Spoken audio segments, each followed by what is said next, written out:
Hello everyone. सो इस video में हम लगभग 20 से 25 ऐसे स्टॉक्स, ऐसे बिजनेसेस को डिस्कस करेंगे जो मेरे वॉच लिस्ट में हैं।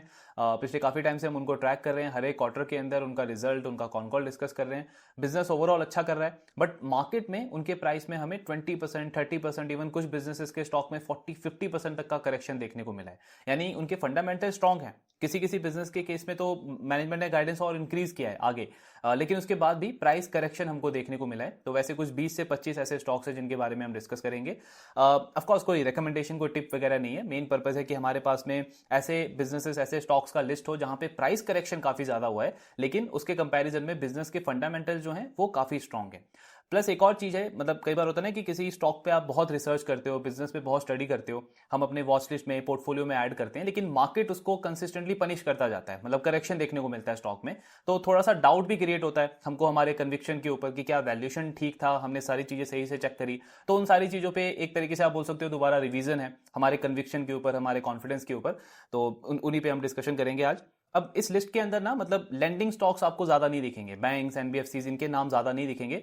हमने ऑलरेडी पिछली बहुत सारी वीडियोस में डिस्कस किया है कि अगला 1-2 साल के पॉइंट ऑफ व्यू से अगर आप देखोगे तो बैंकिंग स्पेस, एनबीएफसी स्पेस बहुत अच्छा लगता है, क्योंकि बहुत लंबे टाइम तक मार्केट ने इनको इग्नोर किया है। अब इनके फंडामेंटल्स और इंप्रूव होते जा रहे हैं, ग्रोथ, एसेट क्वालिटी, आप चाहे आरओए, आरओई का मैट्रिक लो, हर एक पैरामीटर पे ये कंपनीज बहुत अच्छा कर रही हैं, लेकिन वैल्यूएशन बहुत अंडर वैल्यूड है इन स्टॉक्स का।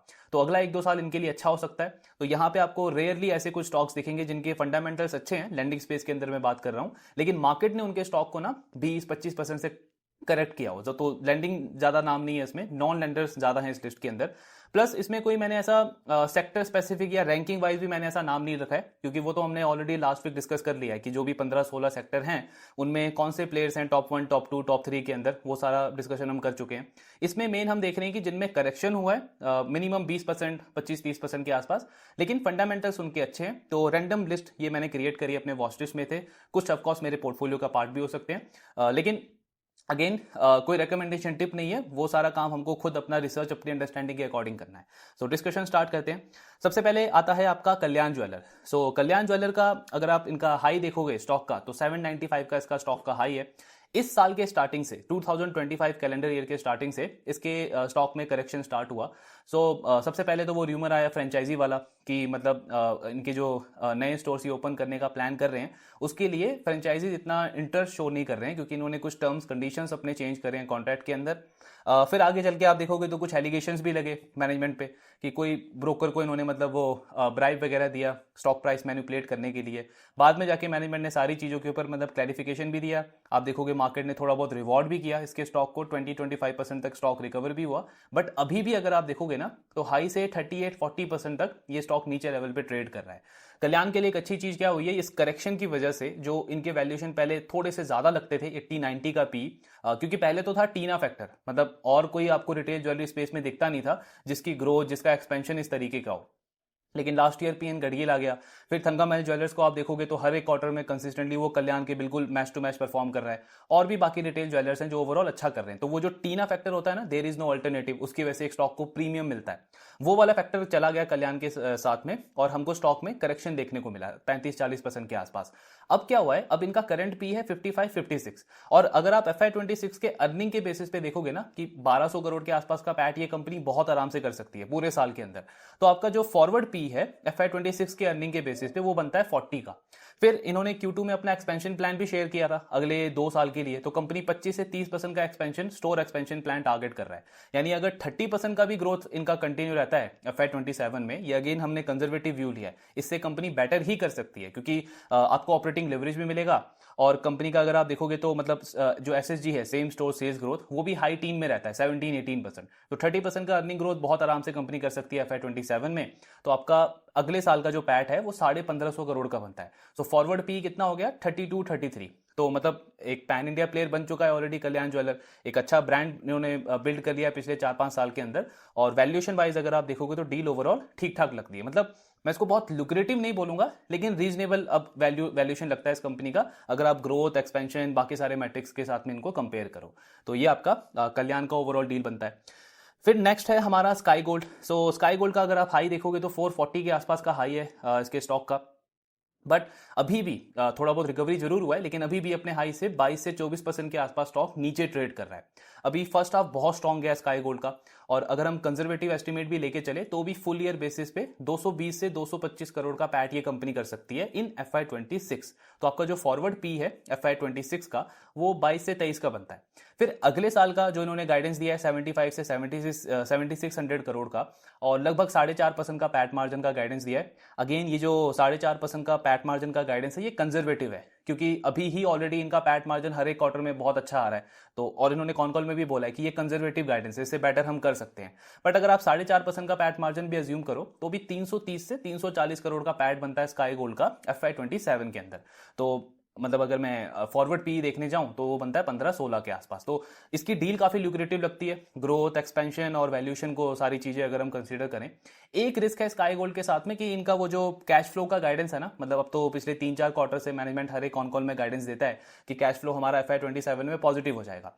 तो अगर वो इनका डिले होता है और ज्यादा, FY27 के एंड तक भी वो पॉजिटिव नहीं होता है, तो शायद इस लो वैल्यूएशन के ऊपर भी ये स्टॉक मतलब ज्यादा रिटर्न यहां से डिलीवर ना कर पाए, वो एक बड़ा रिस्क है। हालांकि अभी तक अगर आप देखोगे तो बिजनेस बिल्कुल ऑन ट्रैक लग रहा है। जो एडवांस गोल्ड मेटल का जो कंट्रीब्यूशन है टोटल इन्वेंट्री में वो इंक्रीज होता जा रहा है हर एक क्वार्टर में। एक्सपोर्ट्स का जो रेवेन्यू शेयर है वो भी इंक्रीज होता जा रहा है। दोनों में कंपनी के रिसीवेबल्स कम हो जाते हैं। एक्सपोर्ट में तो आई थिंक 8 से 10 दिन के आसपास का रिसीवेबल होता है कंपनी का। तो ये दोनों चीजों का कंट्रीब्यूशन बढ़ता रहेगा तो कंपनी ऑन ट्रैक रहेगी, मतलब कैश फ्लो पॉजिटिव हो सकता है कंपनी का FY27 के एंड तक। अभी ऐसा कोई रिस्क नहीं लगता, लेकिन इस चीज को क्लोजली मॉनिटर करना है। तो स्काई गोल्ड को आप थोड़ा बहुत ल्यूक्रेटिव वाले कैटेगरी में डाल सकते हो, मतलब कल्याण से थोड़ा सा बेटर डील। देन नेक्स्ट है आपका यथार्थ हॉस्पिटल। अब यथार्थ को हमने जब Q2 के बाद डिस्कस किया था ना, तो वहां पे हमने देखा था कि सारी चीजें अच्छी हैं, बिजनेस का मतलब ग्रोथ वगैरह, एक्सपेंशन प्लान सब कुछ ठीक है, लेकिन मार्केट ने ना वैल्यूएशन रीरेटिंग काफी हद तक इसका कर दिया है। अब अभी जो इसका थोड़ा पिछले कुछ दिनों में करेक्शन हुआ है, आई थिंक हाई से अभी भी ये 17-18% नीचे है, 18-20% तक का करेक्शन हुआ है यथार्थ के स्टॉक में। इससे वैल्यूएशन थोड़ी सी ठीक ठीक लगती है यथार्थ की। अब अगर आप इनका फॉरवर्ड पी देखोगे FY26 के बेसिस पे तो 170-175 करोड़ का पैट कंपनी कर सकती है इस साल FY26 में, यानी फॉरवर्ड पी आपका हो गया 39 का। और अगर आप इनका FY27 के बेसिस पे देखोगे तो कंसिडरिंग ये 27-28% का अर्निंग ग्रोथ आपका कंटिन्यू रहता है, तो आपका 212-215 करोड़ का पैट बनता है FY27 में। यानी अगले साल का अगर मैं फॉरवर्ड पी देखने जाऊं तो वो लगभग 32 के आसपास बन रहा है। हॉस्पिटल बिजनेस को जनरली हम EV टू बिट्टा के बेसिस पे भी कंपेयर करते हैं। तो हमने जब Q2 के एनालिसिस के बाद डिस्कस किया था तब इनका EV टू बिट्टा जो है ना वो इंडस्ट्री एवरेज को क्रॉस कर चुका था। अभी ये जो करेक्शन हुआ है अगेन, इसमें थोड़ी सी चीजें इंटरेस्टिंग हो गई है यथार्थ के लिए, क्योंकि इनके मार्जिन का जो बॉटम है ना वो इस क्वार्टर में बन चुका है। ये जो Q2 गया इसमें कंपनी ने अभी तक शायद सबसे खराब EBITDA मार्जिन रिपोर्ट करे हैं, क्योंकि इस एक क्वार्टर में इन्होंने आई थिंक पता नहीं 1000 के आसपास, 700 के आसपास बेड्स जो हैं वो इसी क्वार्टर में ऐड करें हैं। और मैनेजमेंट ने क्या बोला कि ऐसा मतलब आने वाले किसी क्वार्टर में आपको नहीं दिखेगा कि इतने ज्यादा नंबर ऑफ बेड्स हम एक ही क्वार्टर में ऐड करें, यानी कि मार्जिन के ऊपर इस क्वार्टर में जो प्रेशर पड़ा है वो आने वाले क्वार्टर्स में नहीं रहेगा, और यहां से आपको अब मार्जिन की ट्रेजेक्ट्री जो है वो अपवर्ड देखने को मिलेगी। तो अगर 24% का भी ये बिट्टा करते हैं FY27 में, तो भी इनका अगर आप EV टू बिट्टा देखोगे ना तो 19 के आसपास आता है। इंडस्ट्री का एवरेज है 25-26। सो अगेन वैल्यूएशन के पॉइंट ऑफ व्यू से यथार्थ का डील अब काफी अच्छा हो गया, ये जो 18-20% की करेक्शन हुई है अगले 1 साल 1.5 साल के पॉइंट ऑफ व्यू से अगर मैं देखूं तो। नेक्स्ट है हमारा EFC लिमिटेड। सो EFC लिमिटेड में भी करेक्शन बहुत हुआ था, लेकिन अभी कुछ हद तक रिकवरी हुई है। अभी भी इनका हाई से आप देखोगे तो आई थिंक 17-18% का स्टॉक में करेक्शन है। पूरे साल का गाइडेंस वगैरह काफी अच्छा है, फर्स्ट हाफ बहुत स्ट्रॉन्ग गया था कंपनी का। सो ये लगभग 200 करोड़ के आसपास का पैट कर सकते हैं ये FY26 के अंदर, और कंपनी का जो फॉरवर्ड पी है वो बनता है 15 का। FY27 के बेसिस पे आप देखोगे तो पी और सस्ता हो जाता है, 12-13 के आसपास हो जाता है। EV टू बिट्टा के बेसिस पे भी इसको अगर हम कंपेयर करें तो भी अंडर वैल्यूड है, 9-10-11 के आसपास का EV टू बिट्टा बन रहा है इस साल का, अगले साल का। तो मतलब वैल्यूएशन रीरेटिंग का काफी अच्छा चांस है EFC के अंदर भी, ग्रोथ वगैरह परफॉर्मेंस वगैरह काफी अच्छी है। फिर नेक्स्ट है आपका RBZ ज्वेलर्स। RBZ ज्वेलर जो है आई मीन अपॉर्चुनिटी वाइज मुझे बहुत इंटरेस्टिंग नहीं लग रहा। उसका रीजन ये है कि ऑलरेडी हमने रिटेल ज्वेलरी में देखा बहुत सारे ऑप्शन है आपके पास में, मैन्युफैक्चरिंग में भी आप देखोगे तो स्काई गोल्ड है, शांति गोल्ड है, लेकिन RBZ को आप मार्जिन ऑफ सेफ्टी के पॉइंट ऑफ व्यू से आप देखोगे तो ओवरऑल डील ठीक लगती है। अब मेरे वॉच लिस्ट में है तो कवर करना जरूरी था। इसका अगर आप करेक्शन देखोगे हाई से तो 40 से 42% का करेक्शन है इसके स्टॉक के अंदर, अगर हम इसके हाई से कंपेयर करें। पी करंटली कंपनी का 12-13 के आसपास है, और इनका फॉरवर्ड पी भी लगभग इतना ही बन रहा है। हालांकि इसे ज्यादा अच्छा कंपनी कर सकती है। इन्होंने पैट का गाइडेंस दिया था 45 करोड़ का और फर्स्ट हाफ कंपनी के लिए बहुत अच्छा गया, लेकिन मैनेजमेंट ने सेम गाइडेंस अभी मेंटेन किया है क्योंकि चीजें काफी डायनामिक है, चेंज हो सकता है Q3 में। इनका वो जो होलसेल वाला बिजनेस है उसमें उतने ज्यादा वॉल्यूम्स नहीं आए हैं इस बार जितना मैनेजमेंट एक्सपेक्ट कर रहा था, इसीलिए रेवेन्यू वाले पार्ट पे ये थोड़ा सा मतलब गाइडेंस मिस कर सकते हैं, इसका प्रोबेबिलिटी ज्यादा लग रहा है अभी। तो आरबीजेड अगर आप मार्जिन ऑफ सेफ्टी के पॉइंट ऑफ व्यू से देखोगे या फिर देखोगे कि यहां से ज्यादा डाउनसाइड एक्सपेक्टेड है, तो वहां पे चीजें थोड़ी सी स्टेबल लगती है।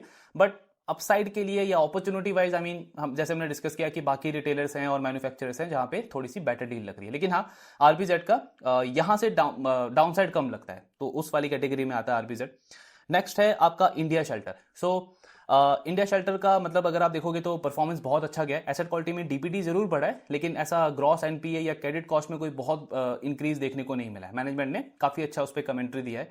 प्लस अगर आप इनका प्राइस टू बुक देखोगे तो अभी तो स्टॉक करेक्ट हो चुका है। पहले तो इनका प्राइस टू बुक 3.5 3.6 तक गया था, अभी 3 का प्राइस टू बुक है। और FY26 मतलब फुल ईयर अर्निंग के बेसिस पे अगर हम देखें ना तो प्राइस टू बुक इनका 2.9 का आता है।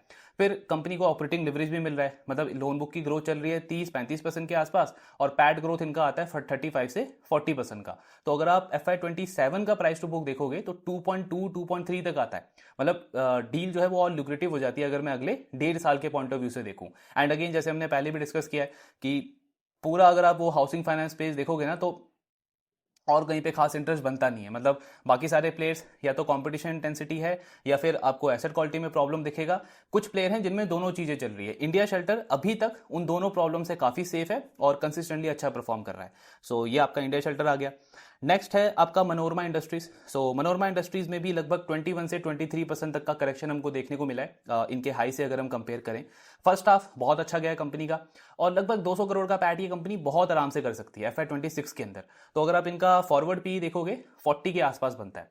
अभी अगले साल का हमारे पास में कोई गाइडेंस नहीं है, लेकिन ये अपनी कैपेसिटी को इंक्रीज कर रहे हैं। Q4 में इनके पास में न्यू कैपेसिटी आ जाएगी तो पूरा FY27 रहेगा कंपनी के पास में उसको यूटिलाइज करने का। डिमांड अगर आपको याद हो हमने Q2 में डिस्कस किया था, काफी स्ट्रॉन्ग डिमांड इनकी मैनेजमेंट एक्सपेक्ट कर रहा है। और मतलब सिर्फ ये वाली कैपेसिटी नहीं, इसके बाद FY27 FY28 के लिए भी कंपनी ने एक्सपेंशन प्लान अपना डिस्कस किया था कॉन कॉल में।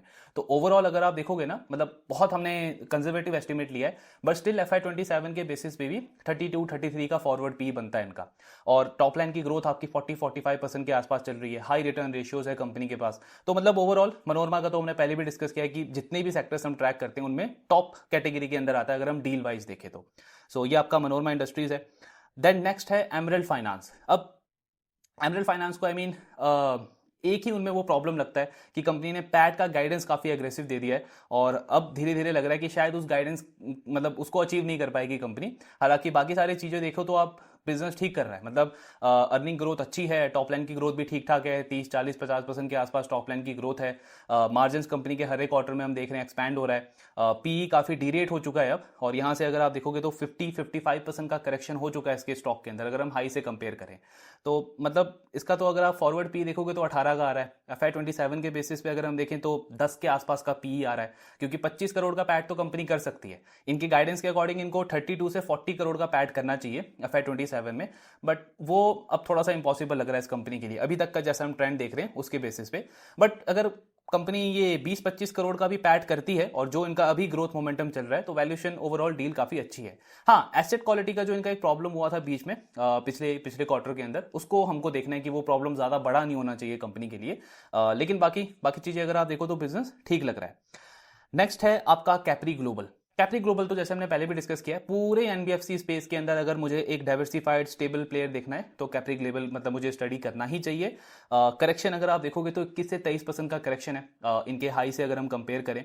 अभी ऑलरेडी इनका प्राइस टू बुक काफी अच्छा है, मतलब 3 से भी नीचे का प्राइस टू बुक है। और अगर आप FY26 के अर्निंग के बेसिस पे देखोगे तो 2.4 2.5 का प्राइस टू बुक बनता है, क्योंकि 850 करोड़ का पैट ये कंपनी इस साल करने को देख रही है। अगले साल FY27 में 1200 करोड़ का पैट एक्सपेक्टेड है इस कंपनी से, तो आपका प्राइस टू बुक बिलो 2 हो जाता है और ROE आपका ऊपर की तरफ जा रहा है, ROA ऊपर की तरफ जा रहा है। एसेट क्वालिटी स्टेबल है, क्रेडिट कॉस्ट इस क्वार्टर में बहुत अच्छे आए थे कंपनी के, और ऑपरेटिंग लेवरेज भी मिल रहा है, मतलब कॉस्ट टू इनकम भी कंपनी का नीचे की तरफ जा रहा है।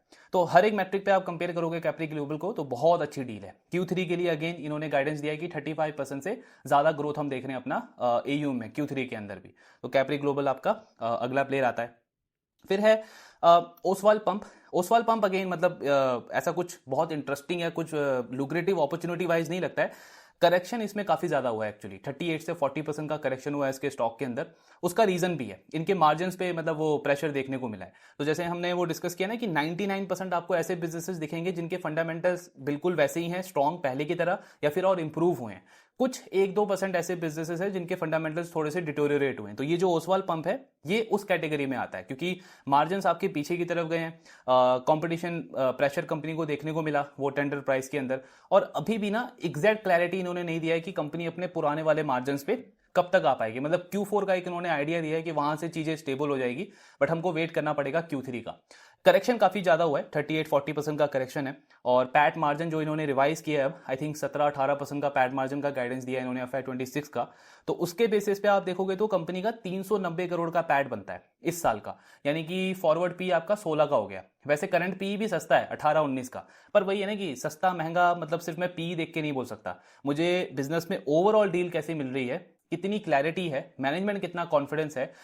मुझे जो खराब चीज लगी ओसवाल पंप की Q1 के कॉन कॉल में मैनेजमेंट सुपर बुलिश लग रहा था। मतलब उनका कहना था कि हमें कोई ऐसा चैलेंज ही नहीं दिख रहा इस इंडस्ट्री के अंदर, इस बिजनेस के अंदर। और फिर अगले क्वार्टर में ही हमने देखा कि मार्जिन पे इतना बड़ा प्रेशर आ गया, कंपटीशन इंटेंसिटी मैनेजमेंट कह रहा है कि काफी ज्यादा इंक्रीज हो गई, प्लस पीएम कुसुम 2 को लेकर के भी अनसर्टेनिटी काफी ज्यादा है। तो ओसवाल पंप अगर मैं वैल्यूएशन के पॉइंट ऑफ व्यू से देखूं तो ओवरऑल चीजें ठीक लग रही हैं, लेकिन मुझे ये सारी चीजों को भी देखना है। मतलब वो रिस्क है ओसवाल पंप के साथ में, तो इसको मैं ऐसा बहुत मतलब अपॉर्चुनिटी वाइज वाली कैटेगरी में तो नहीं डाल सकता। लेकिन ये है कि वैल्यूएशन कम है तो मैं इसको देख सकता हूँ, ट्रैक कर सकता हूँ कि कंपनी का Q3 में किस तरीके का परफॉर्मेंस आता है, एंड मोस्ट इंपॉर्टेंटली मैनेजमेंट कितना कॉन्फिडेंस साउंड करता है कि आगे मार्जिन की ट्रेजेक्ट्री क्या रहेगी। तो ये हो गया आपका ओसवाल पंप। फिर नेक्स्ट है आपका जैगल प्रीपेड। मतलब इसमें तो समझ आता नहीं है कि क्यों अननेसेसरी का ये करेक्शन हुआ है। वैसे अच्छा हुआ है इन्वेस्टर्स के लिए, एनालिस्ट के लिए, जिनको इस बिजनेस में इंटरेस्ट था। तो अभी आप देखोगे तो जैगल मतलब अपने हाई से ऑलमोस्ट 35-37% ये स्टॉक करेक्ट हो चुका है। Q2 के नंबर्स बहुत अच्छे आए थे, गाइडेंस इन्होंने रिवाइज किया, 40-45% का ग्रोथ गाइडेंस कर दिया इन्होंने। प्लस वो जो क्रेडिट कार्ड वाला जो इनका सेगमेंट था उसमें कंपनी का एंट्री हो चुका है। अगले 5 साल में आई थिंक 500 करोड़ का इन्होंने उस बिजनेस का अलग से गाइडेंस दिया है।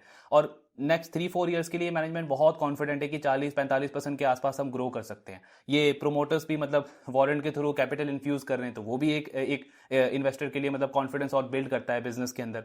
इनका अगर आप फॉरवर्ड पी देखोगे तो 35 का आता है FY26 के बेसिस पे अगर हम देखें। देन FY27 का हमने कंजर्वेटिव एस्टिमेट लिया है, लेकिन स्टिल आपका जो 196 करोड़ का पैड बनता है और फॉरवर्ड पी 25 के आसपास आता है, यानी बिलो 1 का पैग रेशियो है और हाई ग्रोइंग प्लेयर है। अभी भी काफी छोटा साइज है, बहुत बड़ा मार्केट है कैप्चर करने को। हर एक थोड़े टाइम पे कंपनी अपडेट देती रहती है कि बड़े बड़े क्लाइंट्स को कंपनी ऑनबोर्ड कर रही है। तो और ऑपरेटिंग लेवरेज बहुत स्ट्रांग मिलने का चांस है, प्लेटफॉर्म बिजनेस है अगेन। तो ये सारे एडवांटेज हैं जैगल के साथ में, वैल्यूएशन भी साथ में सपोर्टिव है इसके लिए। फिर नेक्स्ट है आपका अरमान फाइनेंशियल। सो ये वही कुछ एनबीएफसी में से है, एक है आपका अरमान फाइनेंशियल। अरमान फाइनेंशियल में ना प्राइस करेक्शन बहुत ज्यादा देखने को मिला, 20-21% का करेक्शन आ चुका है इसके स्टॉक के अंदर। हालांकि Q2 के नंबर्स बहुत अच्छे आए थे, मतलब हमको चाहिए था कि पैट इसका पॉजिटिव हो, वो फाइनली हमको देखने को मिला। मैनेजमेंट ने ग्रोथ पे भी बात करी, हालांकि उन्होंने एग्जैक्ट गाइडेंस नहीं दिया कि लोन बुक कितना टारगेट कर रहे हैं ग्रोथ। लेकिन अगर आप इंडस्ट्री के बाकी MFI लेंडर्स की कमेंट्री सुनो और उसको अरमान के साथ में मैच करो तो ये चीज क्लियर है कि Q3, Q4 और FY27 ये इस पूरी इंडस्ट्री के लिए बहुत अच्छा रह सकता है और अरमान की अर्निंग ग्रोथ बहुत हाई हमको देखने को मिल सकती है।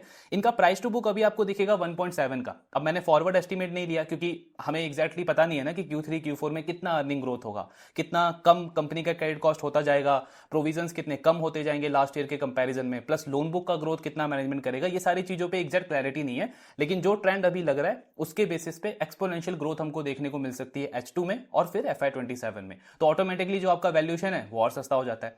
तो अरमान तो है ही इस कैटेगरी में, मतलब इसमें करेक्शन हुआ इसलिए मैंने मेंशन किया है। लेकिन इसके अलावा एक और जो हमने डिस्कस किया था मुथूट माइक्रो फाइनेंस, वो भी एक काफी अच्छा प्लेयर है, परफॉर्मेंस उसकी भी काफी अच्छी आई है, आगे का आउटलुक बहुत सॉलिड लगता है।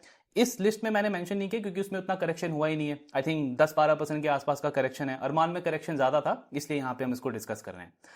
फिर नेक्स्ट आपका आता है होम फर्स्ट फाइनेंस। अब होम फर्स्ट फाइनेंस को भी ना मतलब वो आरबीजेड वाले कैटेगरी में आप डाल सकते हो। मैंने मेंशन इसलिए किया है क्योंकि मेरे वॉच लिस्ट में है, हम कंसिस्टेंटली ट्रैक करते हैं इस वजह से। अदरवाइज जैसे पास्ट में हमने बहुत बार डिस्कस किया ही है कि पूरा हाउसिंग फाइनेंस आप स्पेस देखोगे ना तो मतलब इतना अब इंटरेस्ट नहीं आता उस स्पेस के अंदर, क्योंकि आपके पास में बैंक्स, एनबीएफसीज, बाकी जगह पे बहुत अच्छी अच्छी अपॉर्चुनिटीज है। और हाउसिंग फाइनेंस में इंडिया शेल्टर को छोड़ करके मतलब क्यों ही हम कहीं और पे देखें। होम फर्स्ट में आप देखोगे तो 25-26% का करेक्शन है उसके स्टॉक के अंदर। एसेट क्वालिटी का थोड़ा प्रॉब्लम है इनके साथ में, हालांकि इनकी अर्निंग ग्रोथ अच्छी आ रही है, तो अगर आप वैल्यूएशन वाइज देखोगे तो डील ठीक ठाक लगती है। पर पॉइंट वही है कि मेरे पास में बहुत सारे ऑप्शंस है, तो फिर मैं इसको क्यों प्ले करने जाऊं जहां पे एसेट क्वालिटी बेटर से थोड़ी बहुत मतलब एवरेज वाले कैटेगरी के अंदर जा रही है। वीजा वीज आप माइक्रो फाइनेंस स्पेस देखो जहां पे एसेट क्वालिटी वर्स से आपकी गुड वाली कैटेगरी के अंदर आ रही है, तो वहां पे रेट ऑफ चेंज जो है वो उन कंपनीज के बॉटम लाइन में ज्यादा बेटर ग्रोथ डिलीवर करने को मतलब प्रोबेबिलिटी बढ़ा देता है, तो वहां डील्स थोड़ी सी ज्यादा बेटर है। सो ये आपका होम फर्स्ट हो गया। नेक्स्ट है हमारा dynamic cables. So cable and wire space से स्मॉल कैप कंपनी है, 34-35% का करेक्शन देखने को मिला है इसके स्टॉक के अंदर। Q2 के नंबर्स ओवरऑल ठीक आए थे, लेकिन ऑर्डर बुक इनका ग्रो नहीं किया था इस बार Q2 में। मैनेजमेंट का कहना था कि ये जो आपका लंबा वो चला है मॉनसून, उसकी वजह से थोड़ा सा प्रॉब्लम है, अदरवाइज फुल ईयर के लिए कॉन्फिडेंट है। अभी इनको वो यूएस में जो केबल का ये इन्होंने अप्लाई किया था अप्रूवल के लिए, उसका अप्रूवल भी आ गया है कंपनी को। हालांकि यूएस में ये अभी एग्जैक्टली लॉन्च करने को नहीं देख रहे हैं, बट प्रोडक्ट अप्रूवल आपके पास में है, तो जब भी ये टैरिफ वाली चीजें थोड़ी सी नॉर्मलाइज होगी तो कंपनी वहां पे एक्सपैंड करने को देख सकती है। इसके अलावा डोमेस्टिक अगर आप देखोगे, ये पूरा ईपीसी पावर केबल वायर का बिजनेस तो अगला 2-3 साल बहुत स्ट्रॉन्ग आउटलुक लगता है, चाहे बड़े प्लेयर्स देखो छोटे प्लेयर्स देखो। डायनेमिक का मतलब अगर आप फॉरवर्ड पी देखोगे तो 19 के आसपास आता है, 85-90 करोड़ का पैट कंपनी बहुत आराम से कर सकती है इस साल। अभी तो पहले 2 क्वार्टर में इनको ऑपरेटिंग लेवरेज भी मिला है, तो चांसेस है वो कंटिन्यू रहे कंपनी का। देन अगर आप नेक्स्ट ईयर का भी कंजर्वेटिव एस्टिमेट लोगे अगेन, तो 105-110 करोड़ का पैट बनता है कंपनी का FY27 का, तो उसके बेसिस पे फॉरवर्ड पी आता है स्टॉक का 16-17 के आसपास, मतलब काफी लो पी है। ग्रोथ स्टेबल है, रिटर्न रेशियोज काफी अच्छे हैं कंपनी के, कैश फ्लो पॉजिटिव है, फर्स्ट हाफ में बहुत अच्छा ग्रोथ देखने को मिला लास्ट ईयर के कंपैरिजन में, तो ओवरऑल अच्छी डील लगती है डायनामिक केबल की। नेक्स्ट है इसी सेक्टर में एक और प्लेयर है डेल्टन केबल। सो डेल्टन केबल का स्टॉक अगर आप देखोगे तो हाई से ज्यादा करेक्ट हुआ है डायनामिक के कंपैरिजन में, 50-52% का करेक्शन देखने को मिला है। लेकिन इनकी जो नई कैपेसिटी आ गई है ना, वो एक इनको काफी स्ट्रॉन्ग एज देती है कि कंपनी अब वापस से पुराने वाले रेट पे ग्रो कर सकती है, जो इन्होंने Q2 में एक थोड़ा सा बोल सकते हो अर्ली साइन भी दिखाया उसका। ऑर्डर बुक हमको 3-4 क्वार्टर के बाद इतना अच्छे से ग्रो होते हुए दिखा इस कंपनी का सेकंड क्वार्टर के अंदर। और अगर आप इनका फॉरवर्ड पी वगैरह देखोगे तो 25 के आसपास का फॉरवर्ड पी बनता है इस साल का, अगले साल का अगर मैं देखूं तो 20 का फॉरवर्ड पी बन रहा है। ग्रोथ का इनका टारगेट है 30% का टिल FY2030, अगले 5 साल के लिए 25-30% का ग्रोथ ये टारगेट कर रहे हैं। मार्जिन आप देखोगे तो पिछले 1-2 क्वार्टर में कंसिस्टेंटली इंप्रूव हो रहे हैं, क्योंकि जो भी ये नए ऑर्डर्स ले रहे हैं ना, वो हाई मार्जिन सेगमेंट से ले रहे हैं, तो वहां पे मार्जिन इंप्रूव हो रहा है कंपनी को, यानी बॉटम लाइन का ग्रोथ और फास्ट हमको देखने को मिल सकता है। ROE कंपनी के लगभग 20% के आसपास पहुंच गए हैं फर्स्ट हाफ में, अगर आप देखोगे तो चीजें काफी अच्छी लग रही है डेल्टन केबल के लिए भी। करेक्शन लेकिन ऊपर से अगर आप देखोगे तो काफी ज्यादा हुआ है, 50-52% का। फिर नेक्स्ट आता है आपका बाजार स्टाइल। अब इसमें मैंने अगेन वो V2 रिटेल को मेंशन नहीं किया, क्योंकि कोई पॉइंट बनता नहीं, उसमें उतना करेक्शन ही नहीं हुआ है, वो तो है ही टॉप प्लेयर पूरे वैल्यू रिटेल स्पेस का अगर आप देखोगे। बाजार स्टाइल को इसलिए मेंशन किया है क्योंकि करेक्शन काफी ज्यादा हुआ है, 30-35% के आसपास का करेक्शन है स्टॉक में अगर आप हाई से कंपेयर करोगे। लेकिन जो इन्होंने पैट का गाइडेंस दिया है ना कि 2-3% का पैट मार्जिन हम डिलीवर कर सकते हैं FY26 के अंदर, तो उसमें अगर 2% का पैट मार्जिन होता है तब तो इनका फॉरवर्ड पी आता है 54-55 का, यानी जो करंट पी है लगभग आपका वही फॉरवर्ड पी रहेगा। लेकिन अगर पैट मार्जिन हो गया 3%, तो इनका जो ये फॉरवर्ड पी है वो 37-36 का हो जाता है। तो और प्लस अगर टॉप लाइन की ग्रोथ भी आप देखोगे तो मैनेजमेंट बहुत कंजर्वेटिव साउंड कर रहा है वहां पे, क्योंकि फर्स्ट हाफ में इन्होंने अच्छे नंबर्स रिपोर्ट करे हैं, और सेकंड हाफ में अगर आप इनके करंट गाइडेंस के अकॉर्डिंग चलोगे 30% के आसपास, तो मतलब सिर्फ 16% का ग्रोथ ही एज्यूम करके चल रहे हैं H2 में। कंपनी इससे ऑफकोर्स बेटर कर सकती है, क्योंकि इनकी पास्ट का ट्रैक रिकॉर्ड रहा है, हर एक क्वार्टर में गाइडेंस से ये बेटर करते हैं, तो उस अकॉर्डिंग अगर आप देखोगे तो डील अच्छी लगती है। EV टू बिट्टा पे भी अगर आप कंपेयर करोगे तो सिर्फ 10-11 का EV टू बिट्टा बनता है इस कंपनी का, और इंडस्ट्री में आई थिंक पूरे वैल्यू फैशन रिटेल स्पेस में सेकंड फास्टेस्ट ग्रोइंग प्लेयर है ये V2 रिटेल के बाद। और V2 रिटेल का EV टू बिट्टा आता है 27-28 का, इसका आ रहा है 10-11 का, तो गैप बहुत बड़ा है, मतलब वैल्यूएशन रेटिंग का चांस लगता है बाजार स्टाइल के अंदर भी। नेक्स्ट है EMS स्पेस से केन्स टेक्नोलॉजी, मतलब बहुत न्यूज़ में रहा है ये स्टॉक अभी पिछले कुछ टाइम से, ऑफकोर्स खराब रीजंस की वजह से। बहुत रेयर है, मैं तो शायद केन्स को पहली बार देख रहा हूँ जब से मैंने ट्रैक करना स्टार्ट किया, कि इतने लंबे टाइम तक इसका जो स्टॉक का पी है वो डबल डिजिट के अंदर है। जनरली हम देखते हैं 150-200 के आसपास का इसका पी होता था। अभी कुछ टाइम पहले इनकी मैनेजमेंट वापस से मतलब अपने गाइडेंस को उन्होंने रिट्रेट करा वर्किंग कैपिटल वाले पार्ट पे। इनका जो ओसाइट का नए कस्टमर्स के साथ में कॉन्ट्रैक्ट हुआ था वो अप्रूव हो चुका है, तो मैनेजमेंट काफी कॉन्फिडेंट है। अब तो उन्होंने बोला है कि नेट वर्किंग कैपिटल डे हमारा by the end of FY26 85 से 90 डेज के अंदर आ जाएगा, जो कि अभी आई थिंक 120-130 के आसपास है, तो वो गाइडेंस फिर से इन्होंने मेंटेन करा है। रेवेन्यू ग्रोथ तो ये टारगेट कर ही रहे हैं 4300 करोड़ का, और अगर आप पैट मार्जिन देख के चलोगे तो 520-530 करोड़ का पैट बनता है इस कंपनी का इन FY26। तो फॉरवर्ड पी हो गया आपका 54, करंट पी है इनका 75-72 के आसपास, यानी डील और सस्ती हो जाती है अगर मैं आगे की ग्रोथ प्रोस्पेक्ट देखूं कंपनी का। प्लस इन्होंने भी बोला है कि अगला 5 साल जो इनका $1 बिलियन का टारगेट है वो 28 का, फिर $2 बिलियन रेवेन्यू का टारगेट है 2030 का। तो उसके अकॉर्डिंग अगर आप देखोगे तो डील और अच्छी होती जाएगी। लेकिन हाँ, अगर मैं सिर्फ अगला 6 महीना, 1 साल, 1.5 साल का ही पॉइंट ऑफ व्यू लेके चलूँ अभी फिलहाल, तो उसमें तो पैग रेशियो आप देखो, फॉरवर्ड पी आप देखो, ग्रोथ वगैरह देखो, तो चीज़ें काफ़ी अच्छी लगती है। करेक्शन इसके स्टॉक के अंदर 45 से 47% का हुआ है अगर आप ऑल टाइम हाई से कंपेयर करोगे। एक बड़ा रिस्क है केन्स का, वही कि इतना ज़्यादा हर एक बार, हर एक कॉन कॉल में, बार बार मीडिया में इंटरव्यू देने के बाद भी अगर इनका net working capital day FY26 के एंड में इंप्रूव नहीं होता है तो वो एक सबसे बड़ा रेड फ्लैग होगा। इनफैक्ट वहां पे फिर डी रेटिंग तो आप छोड़ दो, हमको और डी रेटिंग देखने को मिलेगा। तो उसको क्लोजली मॉनिटर करना है, कॉशियसली प्ले करना है। लेकिन डील ओवरऑल ठीक लगती है क्योंकि मैनेजमेंट बार बार उस चीज को रिइटरेट कर रहा है कि वो जो ये ट्रेड फाइनेंसिंग प्लस जो अदर टूल्स हैं उसके थ्रू इसको ये इंप्रूव कर लेंगे।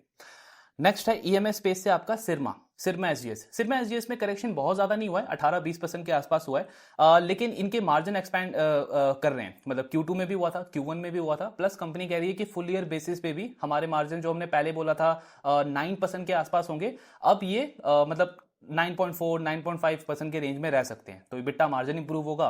प्लस अगले साल के लिए कंपनी ने एग्जैक्टली गाइडेंस नहीं दिया है, लेकिन Q2 के कॉन कॉल में हमने डिस्कस किया था कि जो इन्होंने नए क्लाइंट्स ऑनबोर्ड करे हैं जिनसे रेवेन्यू विजिबिलिटी अगले 2 साल 3 साल की आ रही है कंपनी की, उसके बेसिस पे मैनेजमेंट कॉन्फिडेंट है कि FY27 का ग्रोथ FY26 से बेटर होगा। यानी कि अगर आप 1.5 साल के पॉइंट ऑफ व्यू से देखोगे तो इनका जो पी है वो 39 के आसपास बनता है, EV टू EBITDA आपका 21 का बनता है। इंडस्ट्री के कंपैरिजन में अगेन मतलब डील ओवरऑल ठीक लगती है सिरमा के अंदर भी। फिर नेक्स्ट है आपका AWFIS ऑफिस। तो ऑफिस में करेक्शन बहुत हुआ है, 35-36% के आसपास का स्टॉक के अंदर करेक्शन है। लेकिन आई मीन ओवरऑल चीजें इतनी खराब नहीं है बिजनेस के अंदर। Q2 में जरूर ग्रोथ हमको कम दिखा थोड़ा इनके गाइडेंस के कंपैरिजन में भी, लेकिन मैनेजमेंट ने अपना वो शेयर किया कि जो सीट एडिशन करेंगे H2 में, प्लस जो नए क्लाइंट्स के साथ में इनका डिस्कशन चल रहा है, तो 30% के ग्रोथ को लेकर के ये कॉन्फिडेंट है। EV टू EBITDA पे अगर आप कंपेयर करोगे ऑफिस का तो अगेन वो EFC वाला डील ही लगता है। लेकिन हाँ, EFC ज्यादा बेटर है क्योंकि उसका ग्रोथ, उसके बाकी सारे जो डिविजन्स हैं, डिजाइन एंड बिल्ड हो गया, फर्नीचर हो गया, सब में वो बहुत बेटर कर रहा है ऑफिस के कंपैरिजन में भी। बट ऑफिस को इंडिविजुअली आप देखो तो 35-36% का करेक्शन है, ओवरऑल डील सस्ती हुई है। पीई पे कंपेयर नहीं करना है इसको क्योंकि कंपनी की लास्ट आई थिंक Q3 या Q2 में ना एक एक्सेप्शनल गेन मिला था कंपनी को, तो EV टू EBITDA पे इसको कंपेयर करें तो थोड़ा सा ज्यादा बेटर पिक्चर हमको दिखेगा, जहां पे इसका वैल्यूएशन जो है वो 9 के आसपास आ रहा है EV टू EBITDA, और ग्रोथ अच्छी है। नेक्स्ट है आपका शांति गोल्ड। सो अगेन ये भी वही ज्वेलरी मैन्युफैक्चरिंग स्पेस से आता है। इसमें भी करेक्शन 27, 29, 30% के आसपास हुआ है। फॉरवर्ड पी वगैरह आप देखोगे तो वही 15, 16, 17 के आसपास आता है। आई मीन मैं बहुत ज्यादा बुलिश नहीं हूं इसके ऊपर क्योंकि मेरे पास में ऑलरेडी स्काई गोल्ड है, जिसके पास में इंडिया का हर एक रिटेलर है, छोटा बड़ा मीडियम साइज का, सारे रिटेलर को उन्होंने ऑनबोर्ड करके रखा है। अब सिर्फ वॉलेट शेयर गेन करते चले जाना है स्काई गोल्ड को। शांति गोल्ड को उनके कंपैरिजन में बहुत ज्यादा एफर्ट डालना पड़ेगा। हालांकि शांति गोल्ड के लिए अच्छी चीज है कि उनके पास कैपेसिटी आ जाएगी, इस साल अप्रैल में उनकी न्यू कैपेसिटी आ जाएगी, तो उनके पास में अपॉर्चुनिटी है कि वो और बड़े प्रीमियम क्लाइंट्स को ऑनबोर्ड कर सकते हैं जो अभी तक उनके पास में नहीं है। सिर्फ लिमिटेड क्लाइंट्स के साथ में कंपनी काम करती है। तो अगर मैं उनका ग्रोथ के पॉइंट ऑफ व्यू से देखूं FY26 और FY27 के पॉइंट ऑफ व्यू से, तो फॉरवर्ड पी ये सब वगैरह चीजें ठीक लगती है 15, 16, 17 के आसपास। पर वही है, देखना पड़ेगा कि आपके पास में स्काई गोल्ड है ऑलरेडी तो क्या मुझे प्ले करना है एक और दूसरे प्लेयर के साथ में, वो सारी चीजें देख कर डिसाइड करना है। लेकिन ओवरऑल करेक्शन के बाद में इसका भी वैल्यूएशन वगैरह ठीक लगता है। फिर आपका नेक्स्ट प्लेयर है थॉमस स्कॉट। इसको तो आई थिंक कल परसों हमने डिस्कस किया था। अब इसका भी अगर आप ये फॉरवर्ड पी वगैरह देखोगे तो 27-28 का आ रहा है। बट मैं पर्सनली इतना ज़्यादा कंफर्टेबल नहीं हूँ इस बिजनेस के साथ में भी, मेंशन मुझे करना पड़ा क्योंकि मेरे वॉच लिस्ट का पार्ट है। तो करेक्शन हुआ है लेकिन फंडामेंटल पहला बात कि इतने वीक नहीं है। लेकिन मेरे पास में ना ये फैशन इंडस्ट्री के अंदर ऑलरेडी बाकी प्लेयर्स हैं, V2 रिटेल है, बजाज स्टाइल को अभी हमने डिस्कस किया, इसके अलावा एक दो और अच्छे बिजनेसेस हैं जो काफ़ी अच्छा परफॉर्म कर रहे हैं। अरविंद फैशन है, एक दो और नाम है जिनमें कंसिस्टेंसी है, कैश फ्लो पॉजिटिव है। थॉमस स्कॉट के साथ में कुछ इश्यूज हैं, एक तो ये फायर इंसिडेंट हुआ है तो इसका हमको पता नहीं कि इनके फाइनेंशियल्स पे कैसा इंपैक्ट पड़ेगा।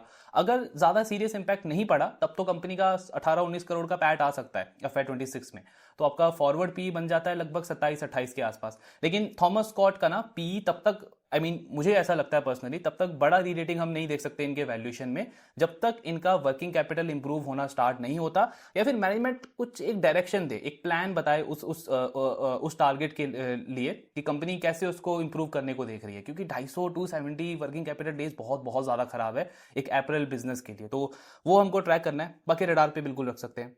लास्ट आता है आपका इसमें 5 star business finance. 5 star business finance भी अगेन उस 1-2% वाले कैटेगरी में आप डाल सकते हो इस लिस्ट में, जिसके फंडामेंटल्स अभी बहुत स्ट्रांग नहीं है।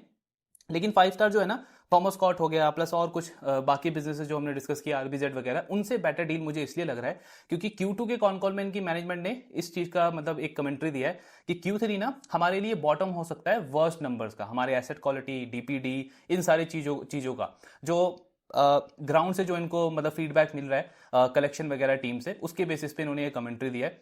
और इनका कहना है कि अगर ये Q3 में हो गया तो Q4 ऑनवर्ड्स हम वापस से अपने पुराने ट्रैक पे आना स्टार्ट कर देंगे। जो पुराने टाइम में कंपनी 35-40% पे ग्रो करती थी, 20% के आसपास का ROE होता था, तो उस डायरेक्शन में कंपनी मूव कर सकती है। लेकिन हाँ, Q3 का हमको वेट करना है।